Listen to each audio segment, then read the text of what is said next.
Bienvenue pour cette présentation. Avec Yana, on va vous parler d'IA dans le cloud, un sujet qui paraît très séduisant sur le papier, mais on va vous montrer dans cette présentation qu'il y a beaucoup de pièges à éviter pour ne pas se planter royalement. Je m'appelle Yohan Benoît, je suis data scientist chez Xebia et je suis ici avec Diana. Et je suis Diana Ortega, je suis développeur back et pendant quelques temps, j'ai travaillé sur des projets data et cloud. Alors, un petit peu de contexte par rapport à cette présentation. On va parler forcément d'IA, de machine learning, de cloud. Un projet de machine learning dans son ensemble, en fait, c'est pas que le machine learning. Hein. Comme on voit ici, il y a énormément de choses à mettre en place. De la configuration, du monitoring, du feature engineering, de l'automatisation, du machine learning aussi.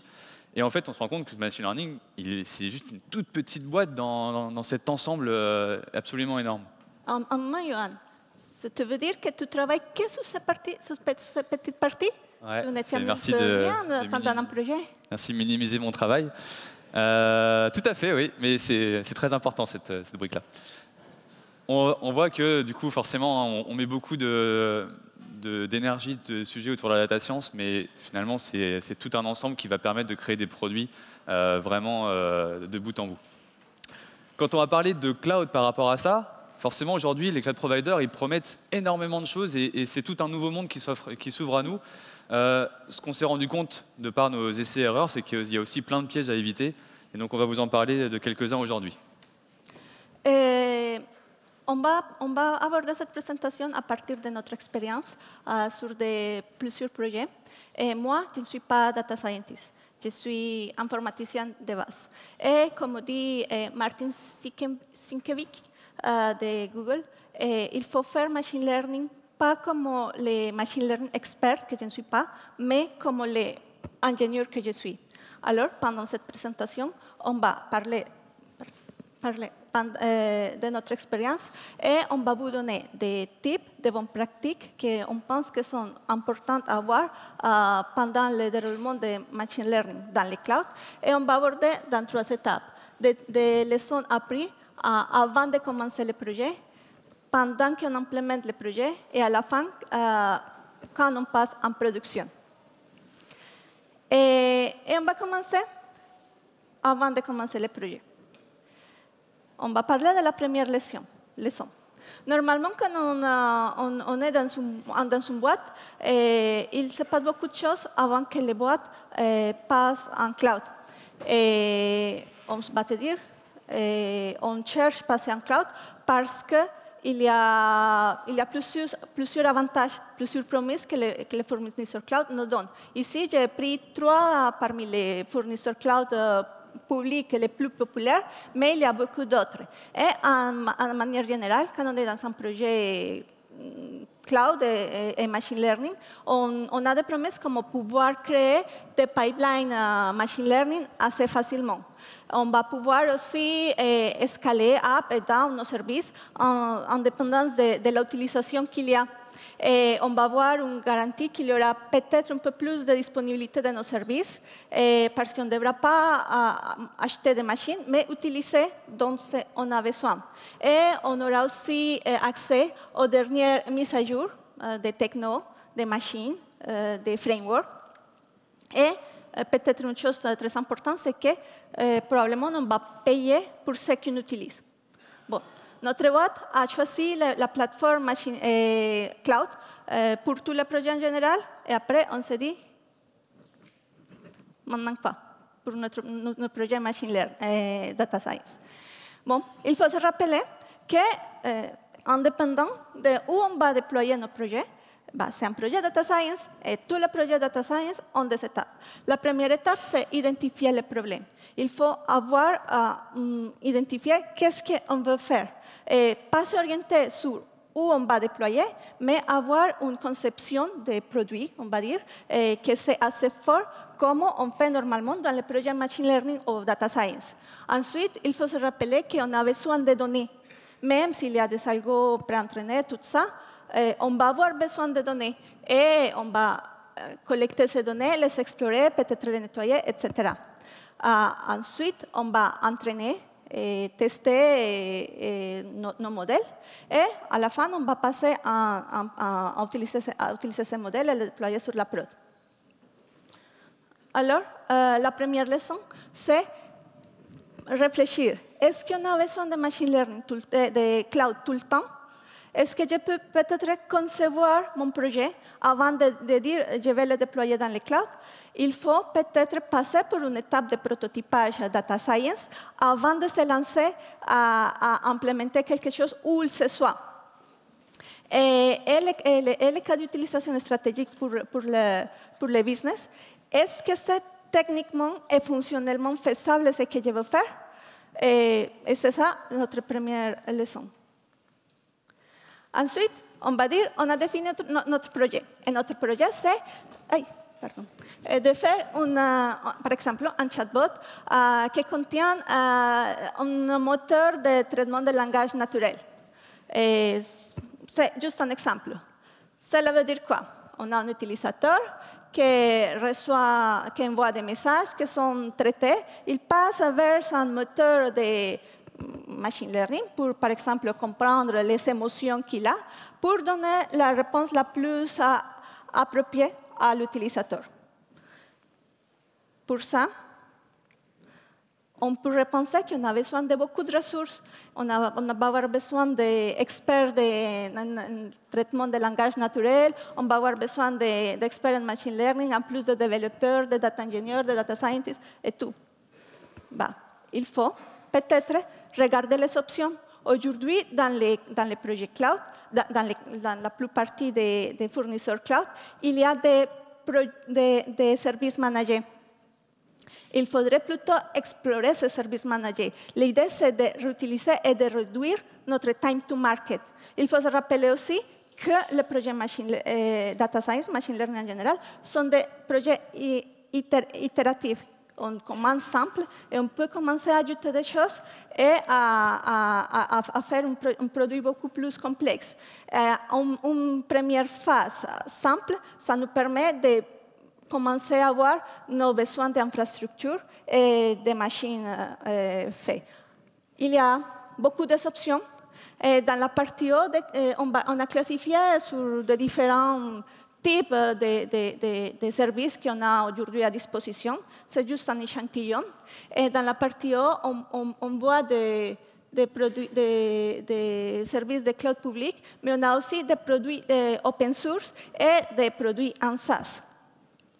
Et notre travail comme ingénieur, c'est plutôt prendre ces services, soit en SaaS, soit en service managé, et commencer à orchestrer, à créer des pipelines pour faire les produits qu'on a dit qu'on avait besoin dans notre société. Et ça, il faut voir.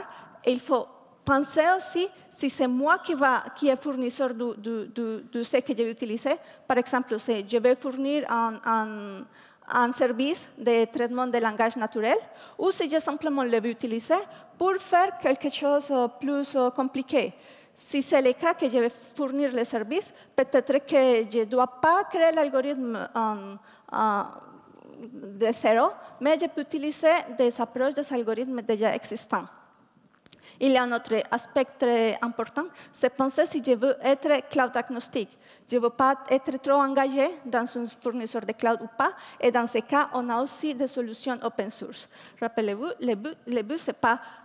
on peut utiliser l'expérience que des grosses entreprises ont mis à disposition pour nous, avec les services managés, et comme ça, on n'a pas besoin d'avoir beaucoup de ressources qui sont difficiles à trouver, et que probablement on ne va pas trouver. On va se baser sur l'existant et comme ça, on va réduire notre time to market.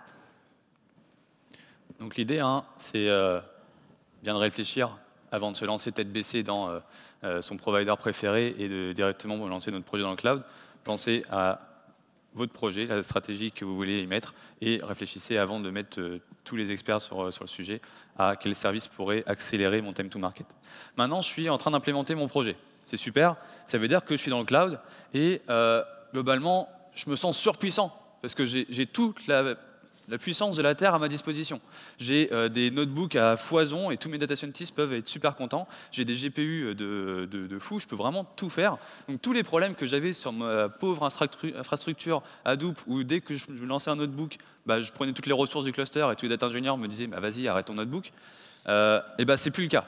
Bon, par contre, très rapidement, une fois que je me lance tête baissée comme ça, j'ai mon administrateur préféré qui m'envoie un petit mail pour me dire fais gaffe, là, ça augmente rapidement ton budget. T'es sûr que tu sais ce que tu fais? Donc, on va essayer d'éviter ça, hein, forcément, et de penser à ce qu'on peut faire de manière plus intelligente. La première chose, c'est est-ce que vous avez besoin d'utiliser le dernier GPU à la mode pour faire votre première itération de votre projet? Les GPU, hein, là on a l'exemple pour AWS, vous en avez à foison, et donc forcément avec des pricing qui varient. Donc le sizing de vos machines va être hyper important dans le coût et donc la gestion de votre projet. Autre chose, c'est est-ce que vous avez besoin de réinstaller, comme si vous avez une infrastructure from scratch, toutes les librairies, toutes les dépendances, toute l'infra qu'il faut pour faire tourner une librairie de deep learning par vous-même? Non, vous avez des images, des AMI dans vos providers de cloud qui vous préconfigurent tous ces environnements de travail pour vous, et vous n'avez plus qu'à vous concentrer sur la tâche business que vous avez à faire. Donc il y a des marketplaces qui vous permettent d'accéder à tous ces environnements de travail. Vous avez le même principe sur GCP. Vous avez plein de GPU qui sont disponibles. Faites attention, des fois c'est 1 puis 8 d'un seul coup. Le pricing, ça reste par GPU, hein, donc vous pouvez très vite monter vite. Et vous avez donc toutes ces configurations prêtes pour vous lancer dans vos tâches. Et même si vous ne voulez pas être spécifique à un provider de cloud, il y a des images Docker, notamment, qui sont préconfigurées pour vous avec tout l'environnement de travail dont vous avez besoin. L'autre chose, c'est le cloud, on commence à le comprendre, a introduit un nouveau paradigme dans la data.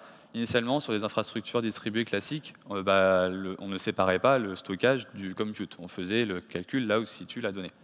Bon, ça, c'est complètement pété hein, par le cloud. On va séparer stockage du compute. Donc ça veut dire que j'ai des coûts réduits uniquement pour mon stockage, et le compute, j'utilise que quand j'ai besoin de l'utiliser. Maintenant, il y a un autre paradigme pour les sujets spécifiques data science qu'il faut bien avoir en tête. C'est qu'on ne va pas du tout avoir les mêmes utilisations ni les mêmes machines pour faire tourner un notebook d'exploration que pour faire l'entraînement de votre modèle de machine learning, voire même que pour faire l'inférence. Vous allez peut-être avoir besoin du GPU super sophistiqué pour faire l'entraînement de votre modèle, mais ça vous en avez besoin quelques heures. Vous n'avez pas besoin de faire tourner votre notebook sur cette machine hyper puissante. Pareil pour l'inférence, peut-être que j'ai besoin d'une machine plus petite qui n'a pas besoin d'être surpuissante pour mes prédictions.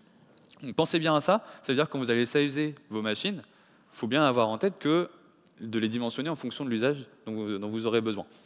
Donc l'idée, la leçon qu'on veut vous transmettre ici, c'est gardez-vous de l'énergie et aussi un peu d'argent pour la suite, en réfléchissant à qu'est-ce que j'ai à ma disposition en termes d'images préconfigurées pour mes environnements de travail, de réfléchir à est-ce que j'ai besoin d'utiliser tous les services d'un seul coup, je peux me concentrer sur un en particulier. Les machines que je vais utiliser, de les utiliser à bon escient et en fonction de l'utilisation dont je vais avoir besoin, voire même réfléchir à est-ce que j'ai besoin d'un GPU. Il y a des CPU qui sont tout à fait qui permettent vraiment de faire vos calculs, voire même qui sont meilleurs que des GPU. Vous pouvez utiliser notamment ce qu'on appelle l'élastique inférence pour pouvoir avoir des capacités de calcul supplémentaires, etc., etc. Donc vous avez vraiment plein de choses à votre disposition. Faites juste une réflexion sur ne pas tout mettre d'un seul coup dans les machines dernier cri. Autre chose, c'est très vite le bordel, dès qu'on est plusieurs à travailler sur les sujets. Notamment, admettons, votre super équipe de data scientist va faire des tunings intensifs de modèles, donc entraîner plein de modèles dans ces phases exploratoires, et donc on va tester plein de paramètres, c'est super, donc j'ai à ma disposition plein de modèles que je pourrais tester.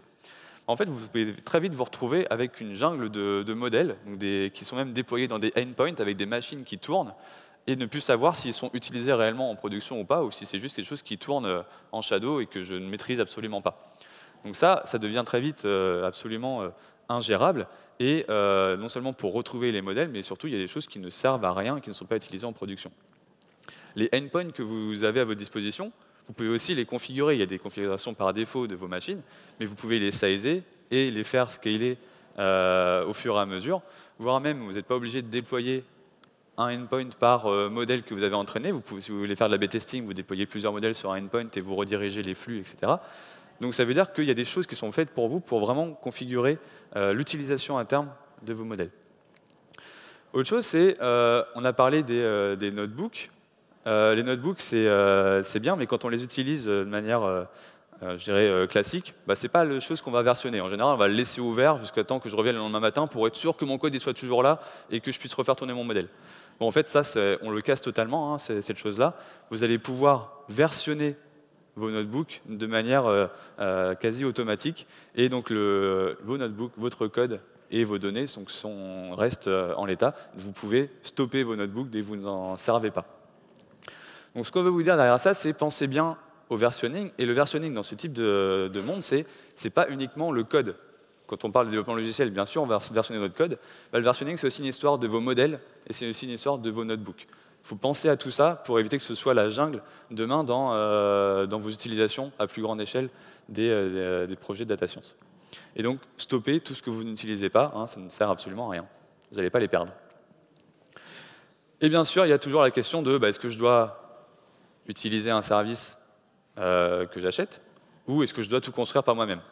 Bien sûr, hein, on l'a vu, il y a des différents services managés qui me proposent des services que je peux utiliser quasiment en quelques clics, mais on pourrait aussi ne pas vouloir être bloqué par un provider et donc tout construire par nous-mêmes. Voire même, il y a des implémentations qui commencent à être hybrides, type Kubeflow, qui me donnent des environnements préconfigurés pour mettre à disposition mes modèles, notamment. Bon, forcément, on peut faire un listing hyper complet d'avantages et inconvénients. Les principaux que je vais vous dire là, c'est des services managés. Vous avez des algorithmes qui sont pré-testés, voire pré-entraînés pour vous. Et forcément, quand on parle de time to market et de prototypage rapide, c'est hyper intéressant. Toutes les briques d'optimisation, de tuning, etc., vous n'avez pas besoin de les réimplémenter, ils sont là pour vous. Pareil pour l'infrastructure, pour le scaling, tout est géré pour vous by the book. Bien sûr, on n'a pas envie d'être loqué à un seul provider en général. Et un des problèmes qu'on va avoir, c'est les services de haut niveau.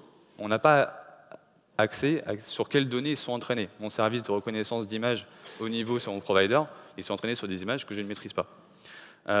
Quand on veut tout construire par nous-mêmes, bon, bah là, c'est cool, je peux tout installer, je peux tout gérer, et voire même je peux switcher de provider comme bon me semble. Donc j'ai un contrôle total. Par contre, ça veut dire le contrario, que je dois tout gérer, ça veut dire toute l'infra, toutes les machines, et dès qu'il faut faire des installations spécifiques, il faut que j'ai toute la main là-dessus. En fait, ce que je veux vous dire, au fond de ça, c'est que le monde, il n'est pas binaire, je fais tout en service au niveau managé, ou je construis tout par moi-même. Vraiment, choisissez vos niveaux de customisation dont vous avez besoin. Quand j'ai un besoin qui est très générique sur de l'IA générale, un service managé, haut niveau, ça fait tout à fait le travail. Mais en fait, je peux aussi avoir un niveau de customisation, c'est-à-dire entraîner des modèles préconfigurés, prêts à passer à l'échelle, mais sur mes propres données, voire même importer mes propres algorithmes que j'avais implémentés par moi-même sur une plateforme dédiée. Et vraiment, le niveau de customisation maximal, c'est je prends une instance de machine vierge et j'installe tout dessus. Mais vraiment, pensez à vos niveaux de customisation nécessaires. Et l'idée, c'est bénéficier des avantages que proposent les cloud providers, puisque il faut réfléchir à c'est quoi, moi, mon avantage compétitif, et c'est là que je dois mettre mon investissement et que je dois développer des choses. Pour le reste, pourquoi se priver de choses qui sont déjà implémentées pour vous? Et si demain je dois changer de provider, c'est d'autres services que je dois utiliser. Mais tous ces services sont bien séquencés entre eux, et ce serait dommage de tout réimplémenter par soi-même. Ce qu'il faut implémenter, c'est vraiment notre avantage concurrentiel. On a vu déjà quelques tips pour quelques leçons qu'on a prises avant de commencer la création, notre projet, pendant l'exécution de notre projet. Et on va imaginer qu'on a passé en prod. Et quand on passe en production, la leçon la plus importante peut-être, c'est qu'il faut observer. Comme je dis, probablement, après beaucoup de batailles avec vos clients, avec les services, avec les décisions que vous avez dû prendre, vous venez de finir votre produit et vous allez passer en production. Quelques jours, même quelques heures plus tard, vous commencez à recevoir des requêtes des utilisateurs et de vos supérieurs hiérarchiques. Pourquoi est-ce que je ne peux pas voir mon endpoint? Pourquoi est-ce que ce produit c'est si lent? Ou combien est-ce que ça va me coûter? C'est pour ça qu'il faut observer. Probablement, si vous êtes des data scientists, vous êtes habitués à monitorer vos modèles. Et si vous êtes data engineer, vous êtes habitué à monitorer les machines. Ici, quand on est dans le cloud, il faut monitorer tout. Il faut voir qu'est-ce qui se passe avec tout. Ici, je pose l'exemple avec Amazon, mais avec GCP, on a à peu près la même correspondance de services. Pour CloudWatch, on pourrait dire Stackdriver. Et l'idée, c'est quoi? Chaque service qu'on utilise, il peut être configurable pour sortir des métriques, des alertes même, qui sont récupérées pour ce service central et qui me permet après d'intégrer dans mes dashboards dans lesquels je suis habitué des métriques. Par exemple, dans ce cas, c'est pour des instances EC2. Je vois l'utilisation de CPU, l'utilisation de mémoire et l'utilisation de I/O. Et je pourrais aussi avoir un estimé des coûts par mois. Et ça, c'est très intéressant à voir quand on utilise les clouds publics. Et il y a beaucoup de choses qu'on peut monitorer en plus de la performance de nos modèles. On a, par exemple, on peut monitorer l'état de nos endpoints. On peut voir quel job on a échoué.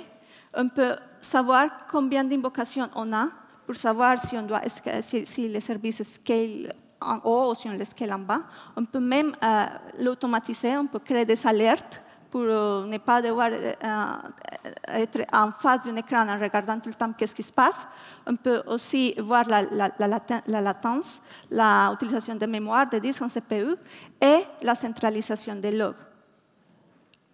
Bon, on pourrait donner beaucoup d'autres leçons, mais il y a beaucoup de choses qu'on a appris, mais on pense que ça, c'est le plus important.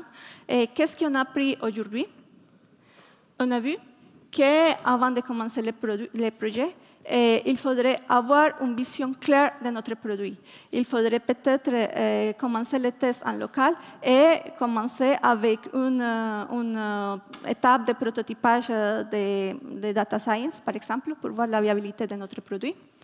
Et il faut explorer les options. Il ne faut pas hésiter à penser au time to market. La réutilisation des services, des algorithmes, des machines, ça nous permet de faire les choses beaucoup plus rapidement et beaucoup plus efficacement. Autre enseignement qu'on essaye de vous donner, c'est réfléchissez bien à comment sauvegarder votre énergie et vos coûts en utilisant les bonnes images préconfigurées, les bons dimensionnements de machines, et vraiment de penser à ces nouveaux paradigmes qui existent, notamment entre l'entraînement, l'inférence et l'utilisation de vos notebooks. Autre chose, c'est le versionning n'est pas qu'une histoire de code sur la partie IA dans le cloud, c'est aussi une histoire de gestion de vos modèles et de gestion des notebooks que vous allez utiliser pour versionner. Et enfin, choisissez vos combats. Hein. C'est très important d'être capable de se concentrer sur là où on a vraiment besoin de mettre l'énergie, donc qui est notre avantage compétitif.